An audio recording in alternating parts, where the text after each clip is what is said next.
क्या क्या रिक्वायरमेंट होती है, how to get success in the CSS, कोई बता सकते हैं? इज देयर एनीबॉडी प्लीज, आप बता सकते हैं how to get success in the CSS? और मेहनत करनी चाहिए। चंद चीजें हैं बेटा CSS के लिए, याद रखिएगा। आपके साथ चले इंटरेक्शन करते हैं बच्चों के साथ, बता के आप ऐसा आपको याद होंगी चीजें। डेडिकेशन सबकी है, डिवोशन सब पे है, टारगेट सबके डिसाइडेड है। टारगेट डिसाइड करें अपने टाइम फ्रेम को मद्देनजर रखते हुए। और अपने सब्जेक्ट फाइनलाइज हो गए सबके? सब्जेक्ट फाइनलाइज कर लिए? कर लिए सबने? ओके, सब्जेक्ट फाइनलाइज करें। सब्जेक्ट फाइनलाइज करते हुए किस चीज का ख्याल रखना पड़ता है? ग्रुपिंग का। मतलब कैसे सब्जेक्ट फाइनलाइज आपके हैं, बता सकते हैं कौन कौन से? ऑप्शन के सब्जेक्ट फाइनलाइज बेटा करने होते हैं, उसके लिए जरूरी होता है कि what is your academic background, आपका एजुकेशन बैकग्राउंड क्या है, कौन सा सब्जेक्ट स्कोरिंग है, और उसका दूसरे सब्जेक्ट्स के साथ ओवरलैपिंग क्या है।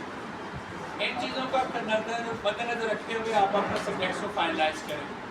फिर अपना टारगेट सेट करें, और टारगेट सेट करने के बाद आपको थीसिस की तरफ आएँ। My name is Mohammad Rashid. बच्चों को मैंने अपना कॉन्टैक्ट नंबर दिया हुआ है, आप उनसे नंबर ले सकते हैं। कोई इन्फॉर्मेशन आपको शेयर करनी है, कोई क्वेश्चन आपके पास हो तो आपसे सिर्फ मिलने आया था बस, नथिंग एल्स, और कोई नहीं है। सिंध से मुझे बड़ी मोहब्बत है, अटैचमेंट है माशाल्लाह से।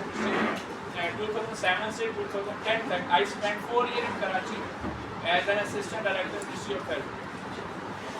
2007 का क्वालिफाइड हूँ अल्हम्दुलिल्लाह। सिर्फ 1 मार्क्स से मेरा मसला आ गया, जिसकी वजह से मैं अपनी डी अटेंड कर पाया। में अपील होने आया तो इफ्तिखार मोहम्मद चौधरी के हक़ में धरना दिया हुआ था, पेपर कैंसिल हो गए बदकिस्मती से, और उसके बाद फिर मैं ओवर एज हो गया। 2010 to onward right now I am teaching to the CSS students. International relation, Pakistan Fair, Current Affair, these are my subjects which I am going to teach over there. Right? मेरी अपनी book है SR notes के नाम से, जो कि international relation और Pakistan fair पर मैं लिख रहा हूँ। और इसके अलावा मेरी पाकिस्तान स्टडीज़ के ऊपर बुक्स हैं, सोशियोलॉजी में मेरा वर्क चल रहा है, इंडो पाक हिस्ट्री के मेरे शॉर्ट नोट्स हैं, उस पर मेरा वर्क चल रहा है, और एक यूट्यूब चैनल है जिसमें मैं बच्चों को without any cost information convey कर देता हूँ। तो thank you very much for your kind interaction. कोई सवाल पूछना हो तो आप मेरे से क्वेश्चन पूछ सकते हैं। Any question from your side. सवाल किया था, बड़ा ज़बरदस्त था, और आई एम हैप्पी दैट कि यहाँ के बच्चे बहुत मेहनत कर रहे हैं।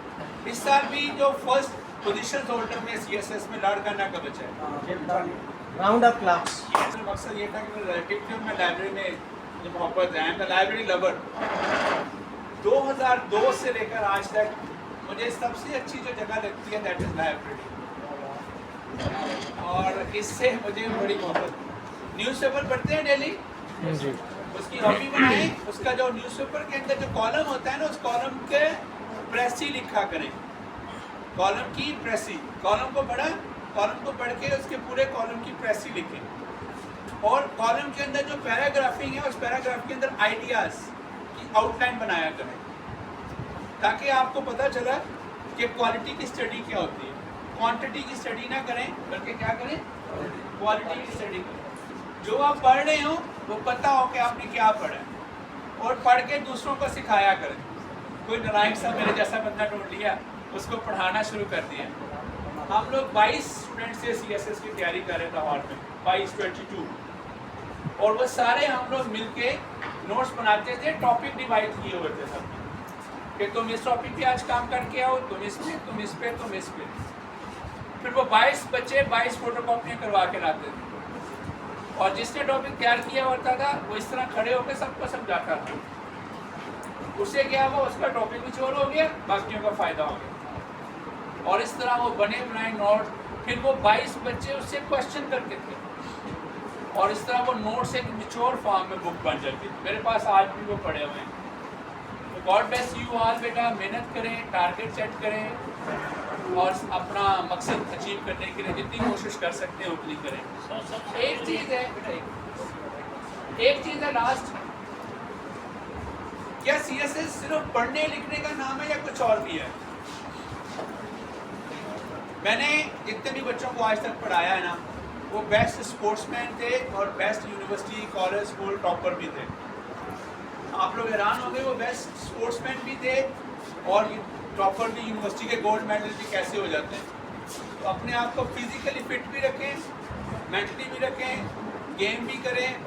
रोज़ाना के 8 से 10 घंटे सिर्फ CSS को दें। हम लोग कैसे देते हैं, हम लोग जब पढ़ रहे होते हैं ना, पढ़ते पढ़ते कभी हम बाल को जा रहे हैं, कभी मोबाइल यूज़ कर रहे हैं, कभी टांगे ला रहे हैं, कभी उसको छेड़ रहे हैं, कभी उसका फ़ोन आ गया उसको व्हाट्सएप कर दी। नहीं, एक सिटिंग 2 घंटे या 3 घंटे की रखें और उसमें सिर्फ कंसंट्रेशन से पढ़ें।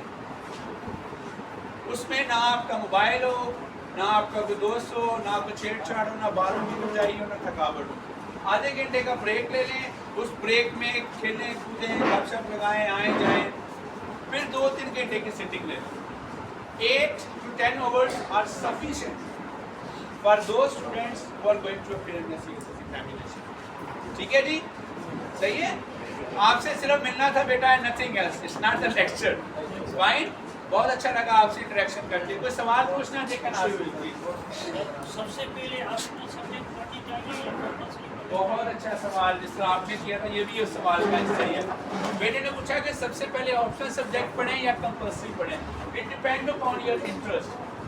अगर मेरा background history and political science में है ना, तो मेरी कोशिश होगी मैं वो सब्जेक्ट पहले पढ़ लूँ जो मुझे आते हैं। मैं पाकिस्तान फेयर खत्म करूँगा, IR खत्म कर लूँगा, पॉलिटिकल साइंस कवर कर लूँगा। ये बात तो डिपेंड अपॉन योर इंटरेस्ट, उस पर फोकस करें।